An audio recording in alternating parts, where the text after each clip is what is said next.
everybody, we're back, and I have on the line with me a very special guest. Her name is Payton Howie, and she is a country and country rock singer, which is really fun. And we're going to be talking to her about her EP that dropped called Young Blood, but she also has a brand new single coming out next week called Jail and Jesus. So we're going to be talking to her about all of this. We're going to learn about her, what she loves about music, and her story too, because stories are extremely important to us. So welcome to the show. How are you doing today? I'm doing good. How are you? I'm doing fantastic, and I'm glad you're able to join me today. I love talking about music because I have been in music, not as an artist, but like behind the scenes. So I know the music industry pretty well, and it brings back a lot of like special memories for me. So I think this will be fun to talk about and kind of see how you became who you are. So tell me your story. When did you get involved with music? What made you fall in love with it? And what made you want to decide to pursue it as something, as a possible career? Yes, I've always just kind of been that person where music just comes out of me. And I think when you meet like people that are artists, whether it's painting or drawing or dancing or music, it just kind of comes out of them. And I feel like that's the kind of person I can be. Is just I'm always running around the house singing and always blasting music. And so from like a really young age, I was always singing and playing different instruments. And when I was about 15, 16, I taught myself to play guitar, and I started playing, shows in my hometown or open mics, things like that. And I just really started to get into the whole singer-songwriter thing and started writing music. And I would say when I was about 17, that was kind of when I decided that I was going to do it, chase the dream full time. I had graduated high school and I was in college on a softball scholarship, and I worked like my whole life to get to, college, play college ball. And so when I was there, I was still doing music full time, playing shows and stuff. But I was also, full-time college student and a full-time college athlete. So then I was like, okay, I can do everything I want right now for as long as I can. Then when I started putting songs out, it kind of got hard to do both. So ended up having to pick one or the other. And I ended up picking music, and I still miss softball, but music is like, has my heart. And I don't regret making that decision at all, because music has like led me to so many great opportunities to meet so many amazing people. What were you singing the first time you realized, oh my God, I got a voice, I can sing? Girl, I don't even know. I don't remember. I've always just been singing like all the time. Like I have recordings on my Dropbox from when I was probably like 7 or 8, just like making covers in my room, just being so obnoxious. I have no idea. I couldn't tell you that. That's okay. I mean, sometimes you hear that one song and it's like that's what started the whole thing. But yeah, it's cool if you've just been doing it your whole life. But I love your style. I think that's one of the things that it really caught me, to the way that you dress, the pictures that you have. You got that real rock feel to it, and I love that. So what made you decide to go that route as opposed to maybe more contemporary country? Thank you. Yeah, I mean, I was born and raised in Southern California, and I've always just country music has had my heart, because I think country music tells a story. I mean, just as every other genre does, but country music is just kind of like the way we should live life. Country music is almost like the how-to book on how you should treat each other, or, just kind of be. And, but also growing up in Southern California, I kind of had that little rock influence there, and my mom growing up, she listened to a lot of country music, and my dad was always into like that classic rock style. So kind of got the best of both worlds. And that's something that I kind of want to bring back into the country music industry. Is like, I think a lot of girls have kind of gone the more contemporary route, and I love that like gritty country rock sound, like kind of like Gretchen Wilson style. And so that's kind of my sound, and that's my style for sure. I love it. I mean, it's definitely really cool. That's kind of how I dress when I'm not like doing anything anyway. So it's like people keep looking at me like, "Oh, okay, you're pretty rocker." I'm like, "Yeah, Yeah. try to be." There you go. So who is like some of the main people that you listened to growing up that really influenced your style? There's got to be somebody that, you know, you just hear them, it's like, oh man, I want to be them. I want to be like them. Maybe not them, but just you want to, they inspire you to get kind of your sound too. Totally. Yeah. And that's a thing, like an artist growing up, you know, taking inspiration from other artists, like even from a young age, that's where it all starts for real. I absolutely still, and I still do love Gretchen Wilson. I love Reba. I love a lot of Carrie Underwood stuff. I kind of grew up on listening to Carrie Underwood's Some Hearts album, and she was my first concert actually. And my mom, you know, took me to my first concert. I was 5 years old, and she brought me up on stage during her concert. And I remember that feeling of getting to stand like on the stage and look out and see the faces of people just like rocking out and just having a good time, you know, with one universal thing, and that's music. And that's one thing that brings people together, whether you know each other, you don't, or whatever. It's like, that is what I love so much about music and getting to share it with people, is that feeling. So Carrie Underwood definitely had a little bit of, you know, influence on me there, even besides the music, just the experience of being a performer and an artist and sharing music with people. So, but like I said, you know, Reba's got that storyteller vibe, and Gretchen Wilson's got that edgy, gritty sound. Miranda Lambert, Loretta Lynn, you know, girls with attitude. Love that. You know, see, like when I grew up in Connecticut, we didn't have a country music station. It would come on between like 10 o'clock at night and go off at like 5 o'clock in the morning. So you had to be up late to hear country music. And then on top of it, we had this station called TNN, and they would play like some of the real country stuff, like I don't know, Tammy Wynette and stuff like that. Yeah. And they would have like the Grand Ole Opry. And that's, but still that was very late at night. And when I was a kid, I didn't get a chance to see that. So then I moved to Florida, and people are like, have you ever heard of this country music? I'm like, I've never heard country music at all. And then they look at you like you're stupid. And it's like, wow, okay. I'm like, I didn't know that I wasn't, you know, they just thought everybody here heard it. So then I hear that like California, you grew up listening to country music, and I'm coming from Connecticut and I hardly ever heard it. Now it's more popular up there. And here in the South, obviously it's king. So it's like, I had these pre-assumed notion that it was only really in the South. And I've been kind of taught that that's not the truth. And that's really kind of neat that I've been able to learn that over the years. Oh yeah, there is a different country music scene, I would say, almost everywhere you go. And I've learned that, you know, obviously growing up in Southern California, there is quite a large California country music scene out there. And I got tons of friends that are in that. And so many friends that I've made, you know, playing country music out there. And yes, it is, you know, it's not as like country as say Nashville or Texas, you know, but about 2 years ago, my family moved out to Texas, and last year I got a place out in Nashville, and so I've been splitting my time between there and getting to just absorb all this new music, especially like the red dirt Texas country that is, you know, being from over on the West Coast. It's kind of new to me. It's insane to just to see how many like deep cut country artists there really are out there that are just making like the coolest music. I love it.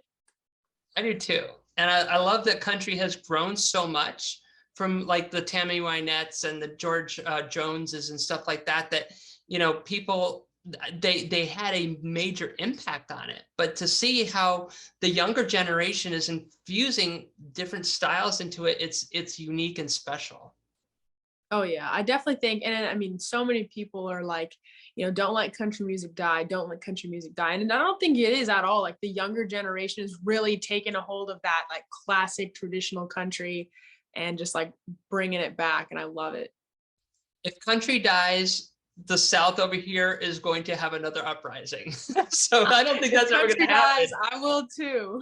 I don't think that's ever going to happen. But anyways, I'd love to talk about your EP that came out called Young Blood. Obviously, these are songs that you performed on. Did you write these songs too? Yeah, yeah. I loved like each and every one is like a child of mine. And I think that's kind of the way artists look at songs that they write, is it's like all their children, and you're like putting them out into the world and like, I hope y'all do well, spread your wings. And each song on the EP is very different. It's a different part of who I am. And like each song on that EP was co-written by myself, Eric Halbig, and Mike Lawson, and Joanna Yeager out in Nashville, Tennessee, some of my best friends. And those songs talk about, different things that I find that I have a passion for, or things that I've experienced in life. Like I got a song on there that talks about my love of country and my appreciation for the people that are out there fighting for our freedom. And I got another song on there that talks about how much I like to go out and party with my friends and just have a good time.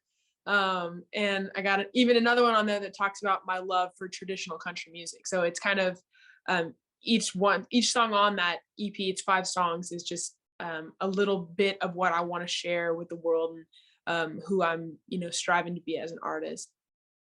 So I'm going to have to throw out this because you kind of set yourself up for it, but it's going to be fun. You don't have to answer it, but which song do you like the best? Because obviously you got to have a favorite kid that nobody wants to say. Right. I say that all your favorite the time. Kid? My favorite kid is definitely on the EP. I would say it's really tight because like I love all of the songs, and each one is like, I just, I have this attachment to them. But if I had to pick a favorite child, it would definitely be Break My Own Heart. And I feel like because it like encompasses that country and rock style that I feel that I just like, I love, and when you love something, you want to just integrate it into everything you do. And while I love the traditional, sounding country music and like the steel guitar, the emphasis on the steel guitar, that was in Country Before Me, one of the songs on the EP. I also love that just like driving, electric guitar, I got the kick and drums for sure. And that's kind of what Break My Own Heart, that sound. And it's just kind of got this attitude that's like, hey, like I got so many issues that I don't even need you to break my heart. I can do it myself, so that's got to be my favorite one for sure. I'm stealing that, okay? Because I have there you go. Myself that I don't need to be embarrassed. I can do it myself. So I don't need to be embarrassed. I can do it myself easily. So take me through your writing process. What comes first, the lyrics or the music? And what do you do to get into the mood and the ability and to sit down and write the songs? And does it kind of flow, or do you sometimes have like that writer's block? Yes, all the time, and that's just kind of, it depends on the song, really. There's some songs that just flow. Like I have another song that I'm getting ready to release later this year that's very, very personal. And like I wrote it in like 30-45 minutes. And it just because it was something I was feeling, something very emotional that I was going through at the time. And it just came out in 45 minutes, easy. But then there's some songs where I start with a chord progression, like Break My Own Heart. That was a chord progression that I just had stuck in my head forever. And I was just jamming on my guitar forever. And I brought it to a write and I was like, I want to use this some way, somehow. And then I pulled out another little liner that I had, something about like breaking my own heart.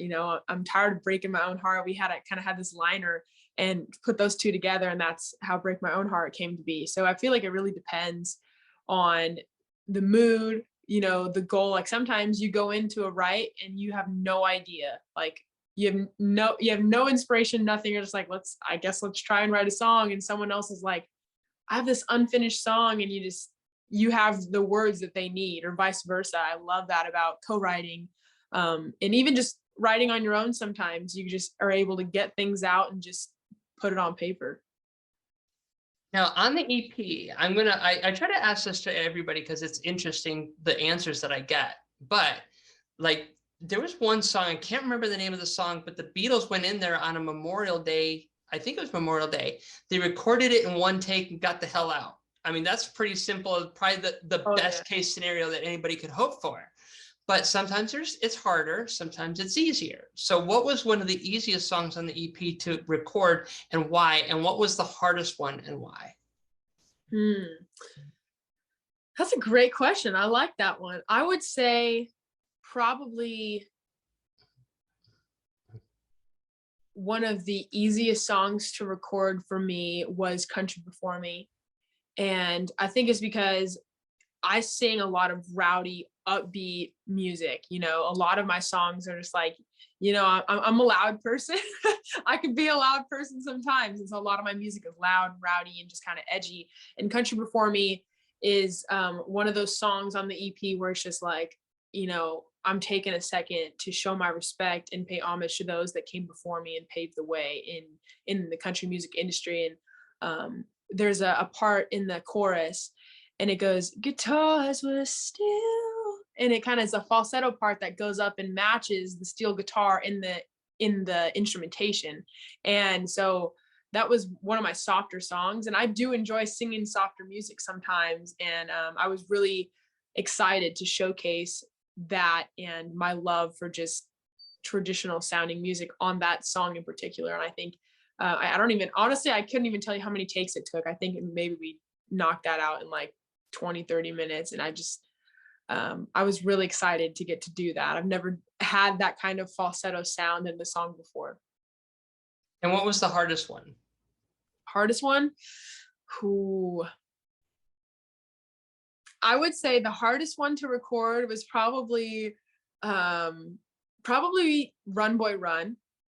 And I think it was because it was just kind of like we had a lot of words in there that were very just like punchy. Like we had some words in there that were very like directed at certain people, because I mean that was a song that I had written with my co-writers about my ex. And so it wasn't like hard to record. I mean, physically it wasn't hard to record, but like emotionally I was like very, very heated, very angry. But it ended up being really fun in the end. And I think I would only say it was a hard song to record because it was like I was going through that phase where I was like, okay, I'm over it now, but I have a good song, so now I got to sing it, you know? Yeah, it's so like I'm over it, but I'm not over it. Yeah, I had to try and be a little angry before I got in the studio, because I mean I was over it at that point, but you know, I had to get angry for the song. I get that. Now, you also have a new single that you said is dropping this next week here, and this one came out in February. So I'm going to try to transition in between these two. So what type of response have you gotten off of the EP so far, and what are you anticipating for this new song coming out? Well, the EP, the response has been absolutely amazing, and it's been insane. I've just like been so appreciative and grateful for everyone that's listening to my music. It's still astonishing sometimes to like look at the Spotify for Artists app and see that there's people that want to listen to my music throughout the day. Like that's so weird to me.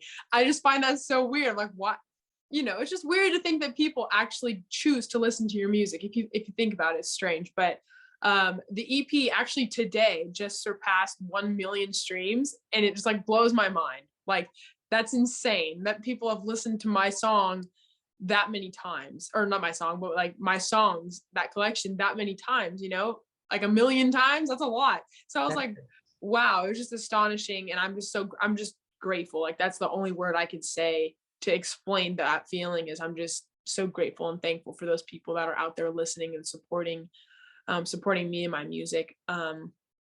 And I'm hoping that same response is going to transfer over to this next song that I'm releasing April 15th. It's called Jail and Jesus.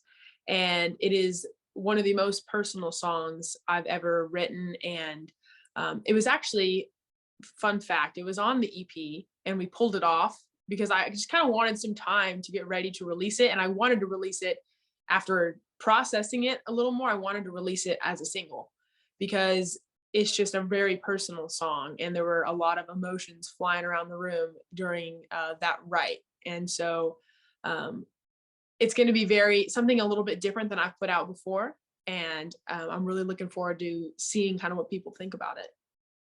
Yeah, it's, you know, when you put yourself out there like that, I can honestly say that is one of the biggest it's the anxiety of it, because you want it to come out okay, especially if it's that personal.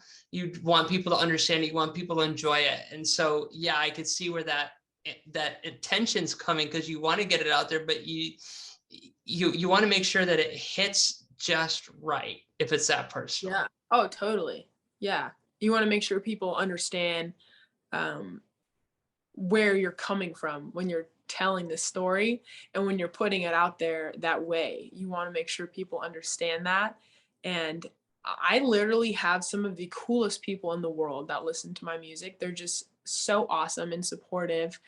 So I know for sure that they're going to accept it and understand it in their own way, because everyone's going to take a song or a piece of art or something that has been created for people to view and absorb. They're all going to take it their own way. Everyone has their own perspective and their own opinions on stuff that is created. And I'm just excited to see what people say. And I'm also excited because when I've put music out as an artist, you see that people bring their own stories to you and tell them how your songs impacted them.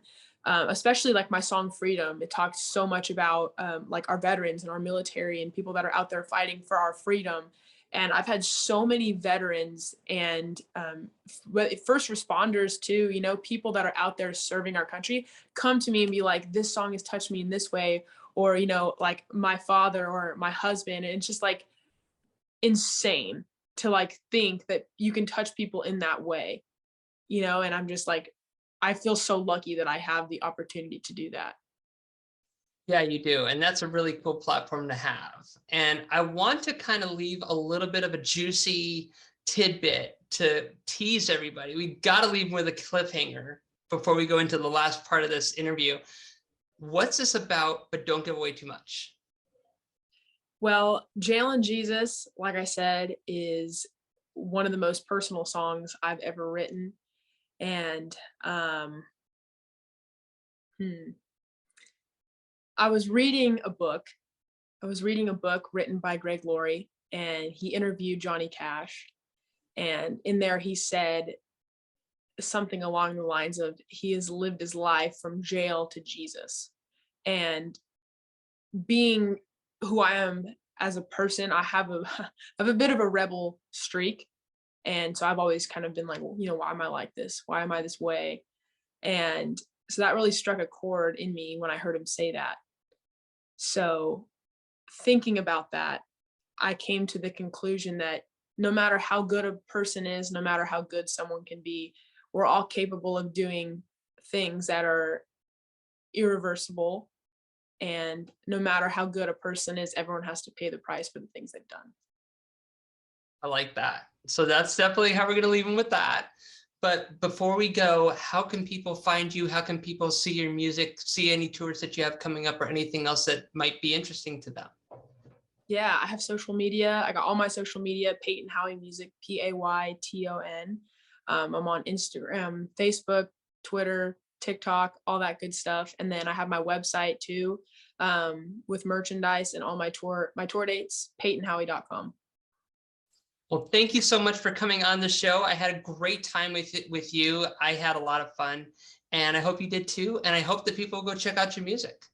Yeah, thanks so much for having me. This is great. Anytime. But before we go, we do have a surprise for you. If you are listening on the radio right now, you're going to be hearing one of her songs playing, and we're from the EP, and I'm excited to play that. So we're going to go ahead and enjoy that. And for anybody else that is here, we will just say goodbye. And I have to we have to go to a quick commercial break after the song. So we will be right back after that. Don't go anywhere. Enjoy the song, guys. Like, OMG, you were on TV and junk.